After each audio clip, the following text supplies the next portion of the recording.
पहली बात तो मैं आपको ये बता दूं कि ये वीडियो कोई मजे या मनोरंजन के लिए बिल्कुल नहीं बनाई गई है।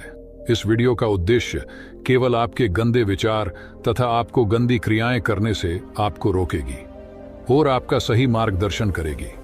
आजकल की दिनचर्या में इतना ज्यादा सेक्सुअल कंटेंट या अश्लीलता फैल रही है जिसकी कोई हद नहीं है। और एक विद्वान ने कहा था कि किसी देश को अगर बर्बाद करना है तो उस देश में अश्लीलता, कामुकता या नग्नता फैला दो। वो देश एकदम तो बर्बाद नहीं होगा, लेकिन वो धीरे धीरे अंदर ही अंदर खोखला और बर्बाद होता चला जाएगा। तो चलिए चलते हैं गौतम बुद्ध के उन उपदेश की तरफ जो हमें कामुकता तथा गंदी क्रियाएं नहीं करने में हमारी मदद करेगी। एक बार एक व्यक्ति एक बौद्ध भिक्षु से कहता है, मुनिवर, मैं किसी भी औरत के बारे में गंदे गंदे विचार सोचने की आदत से बहुत परेशान हूं, और आपसे तो क्या ही छुपाना गुरुदेव, मैं कभी कभी इन गंदे विचार से तंग होकर मैं कभी कभी वैश्याओं के पास भी चला जाता हूं। और तो और महात्मा, मुझे हस्त मैथुन की आदत ने भी जकड़ लिया है। मैं इन गंदी क्रियाओं को करके मुझे अपने आप पर बहुत ही ज्यादा घिन आती है, और इन क्रियाओं को करके मुझे आत्महत्या करने का भी मन करता है। गुरुदेव, मैं क्या करूं, अब आप ही बताइए। और इन गंदे विचार से मुक्त होने के लिए कृपया आप कोई ना कोई समाधान बताएं। बौद्ध भिक्षु ने कहा, नहीं, तुम गंदे विचार सोचने की आदत से परेशान नहीं हो, बल्कि तुम इस बात से परेशान हो कि तुम्हारे मन में ना चाहते हुए भी वो सारे गंदे विचार चलते रहते हैं जिनके बारे में तुम सोचना नहीं चाहते। अगर किसी व्यक्ति के मन में लगातार अच्छे विचार आ रहे हैं तो वो कभी नहीं कहेगा कि मैं ज्यादा सोचने की आदत से परेशान हूं, बल्कि वो कहेगा कि मैं तो चिंतन या भविष्य की योजना बना रहा हूं। चिंता और चिंतन में यही फर्क होता है कि चिंता के समय व्यक्ति के मन में वो एक ही प्रकार का विचार बार बार चलता रहता है जिसके बारे में वो बिल्कुल सोचना नहीं चाहता। लेकिन चिंतन के समय व्यक्ति के मन में अच्छे और सकारात्मक विचारों की एक लयबद्ध प्रक्रिया बन जाती है जो उसे अंदर से आनंद से भर देती है। तो चिंता और चिंतन दोनों अवस्थाओं में व्यक्ति के मन में विचार ही चलते हैं, लेकिन गंदे विचार की अवस्था में व्यक्ति के मन को डर और पीड़ा से भर देती है। वहीं दूसरी तरफ सकारात्मक अवस्था में उसके अंदर सफलता के बीज बोती है, उसे प्रेरित करती है कुछ महत्वपूर्ण और महान कार्य करने के लिए और सकारात्मक बदलाव लाने के लिए। तो तुम्हारी समस्या मन में बहुत सारे विचारों का चलना नहीं, बल्कि कुछ गंदे और अनचाहे विचारों का बार बार चलना है। व्यक्ति ने कहा, मुनिवर, लेकिन यह कैसे पहचाना जाए कि कौन से विचार अच्छे हैं और कौन से विचार बुरे? भिक्षु ने कहा, बुरे विचार वो है जो हमें सुख और आनंद का अनुभव तो देते हैं, लेकिन उनका परिणाम हमेशा दुखदायी होता है।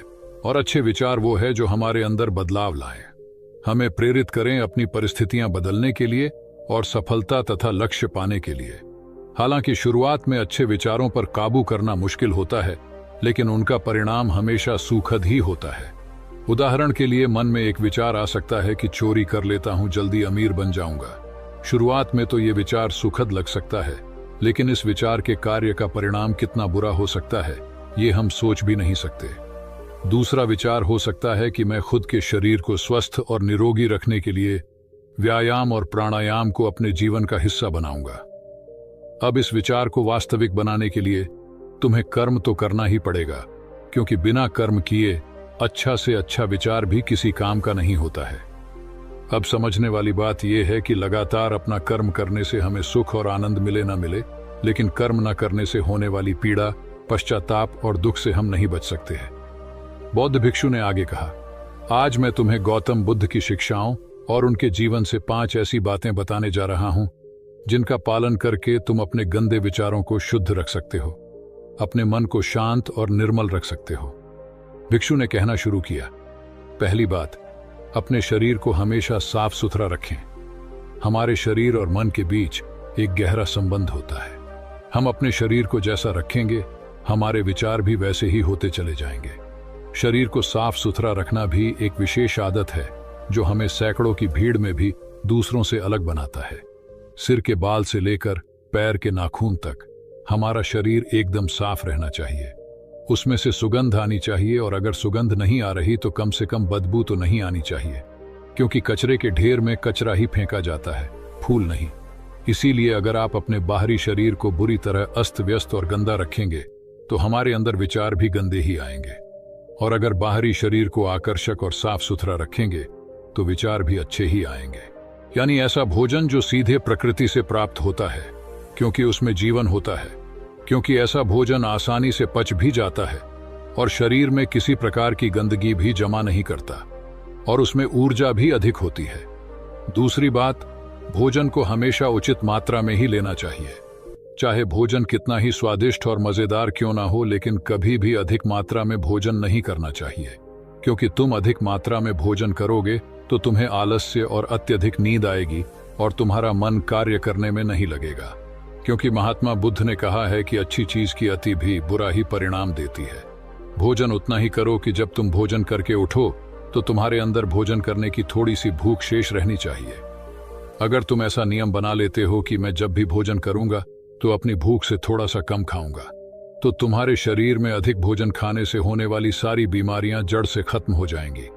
रात में हल्का और कम भोजन करो ताकि तुम्हारी जीवन ऊर्जा उस भोजन को जल्दी से पचाकर तुम्हारे आंतरिक शरीर की सफाई और मरम्मत का काम कर सके। जब गौतम बुद्ध किसी के यहाँ भोजन के लिए जाते थे तो लोग उनके लिए तरह तरह के स्वादिष्ट भोजन बनवाते, लेकिन बुद्ध सिर्फ उतना ही खाते जितनी में उनकी भूख शांत हो सके। बुद्ध अपने शिष्यों को भी यही सिखाते थे कि भोजन पेट भरने के लिए करना चाहिए, न कि मन भरने के लिए।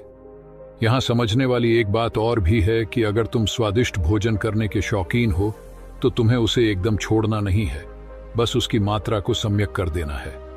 सम्यक का अर्थ है न बहुत ज्यादा और ना ही बहुत कम। और कहा गया है कि आलस्य में काम वासना अत्यधिक प्रभावित होती है, इसलिए हमेशा संतुलन में भोजन करें। चौथी बात, अपनी संगति का खास ध्यान रखो। ये पॉइंट अत्यधिक महत्वपूर्ण है। संगति का अर्थ केवल उन लोगों या दोस्तों भर से नहीं है जिनके साथ हम अपना ज्यादातर समय बिताते हैं, बल्कि यहाँ संगति का मतलब हर उस चीज से है जो हम अपने इंद्रियों के द्वारा ग्रहण करते हैं। जैसे कि हम किन लोगों के साथ रहते हैं, क्या देखते हैं, क्या सुनते हैं, कैसी बातें करते हैं, इत्यादि। जब बुद्ध ने यह निश्चय कर लिया कि उन्हें भीतर की यात्रा पर निकलना है तो उन्होंने हर उस चीज को तुरंत ही छोड़ दिया जो उस समय उन्हें लगा कि उनकी यात्रा पर बाधा बन रही है। इससे यह सीखने को मिलता है कि हमें अपने लक्ष्य को प्राप्त करने के लिए अपनी आरामदायक अवस्था से बाहर निकलना ही पड़ता है और उन चीजों और लोगों को भी छोड़ना पड़ता है जिन्हें छोड़ना बहुत ही मुश्किल होता है।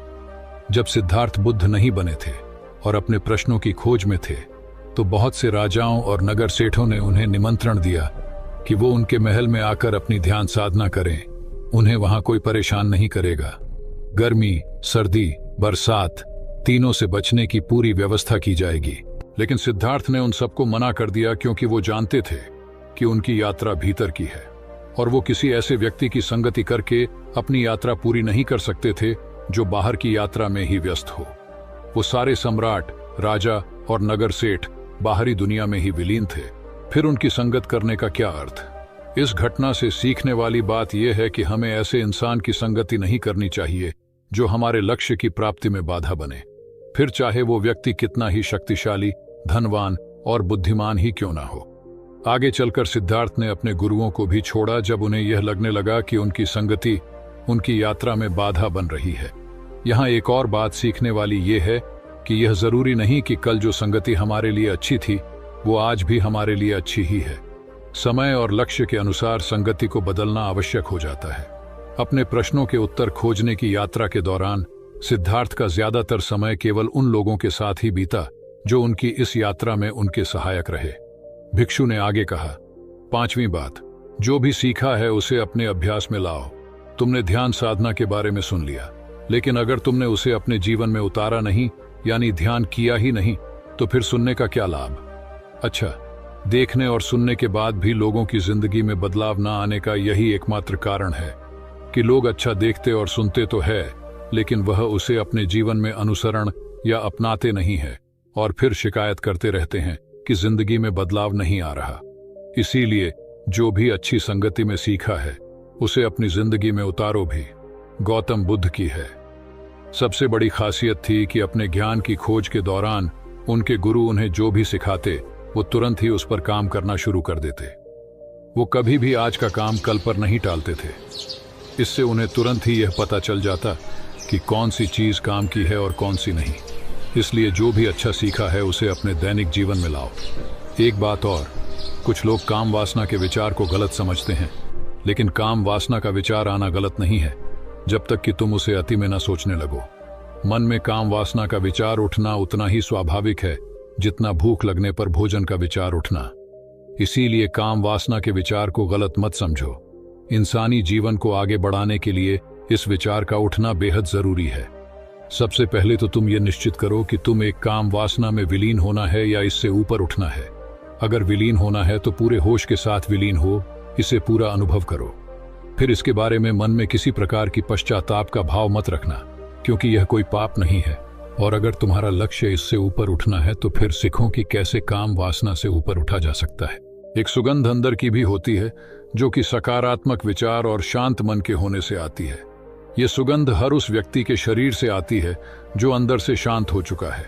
गौतम बुद्ध के शरीर से भी एक मनमोहक सुगंध आती थी जो हर उस व्यक्ति को मोहित कर लेती थी जो उनके संपर्क में आता था। बुद्ध के चेहरे की आभा भरी शांति और उनके शरीर की मनमोहक सुगंध से कोई भी व्यक्ति प्रभावित हुए बिना रह नहीं पाता था।